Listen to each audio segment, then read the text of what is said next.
Dreamscape presents The Last Best Hope, The Greatest Speeches of Ronald Reagan, by Ronald Reagan and Michael Reagan, narrated by John Pruden. Introduction. My Father's Legacy. If you want to understand what Ronald Reagan really accomplished, you need to get on a plane and go to those Eastern Bloc countries that were under communist control for so many, many years. Over a decade after the fall of the Berlin Wall, you still find a blighted land of gray people and gray buildings. It's as if a great plague had sapped the vitality and spirit of a continent, and only now are the land and its people beginning to recover.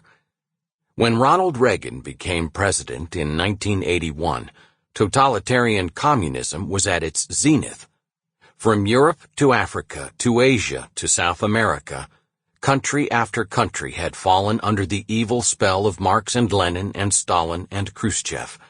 And whatever the communists couldn't control, they threatened to destroy with thousands of hydrogen bombs.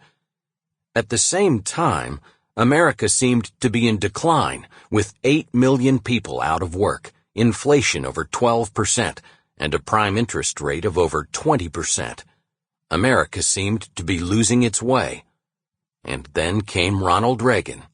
He spoke of renewal and hope, of defeating communism, not accommodating it, of economically revitalizing America with lower taxes and less government, and of the spiritual commitment and faith.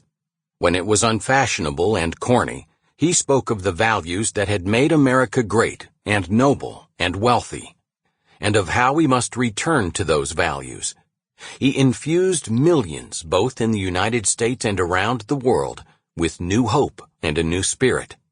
That alone would have been accomplishment enough, but even more amazingly, Ronald Reagan did precisely what he said he would. He revitalized America, decreased the burden of bloated government, and defeated communism. In March of 1983, when the power of the Soviet Union seemed unassailable and communism held dominion over nearly 2 billion human souls, Ronald Reagan declared in his famous Evil Empire speech in Florida, "I believe that communism is another sad, bizarre chapter in human history, whose last pages even now are being written." It was an incredibly bold statement to make in the context of the times. The Soviet Union had been in existence for over 65 years and showed no signs of retreating, much less collapsing. Sample complete. Ready to continue?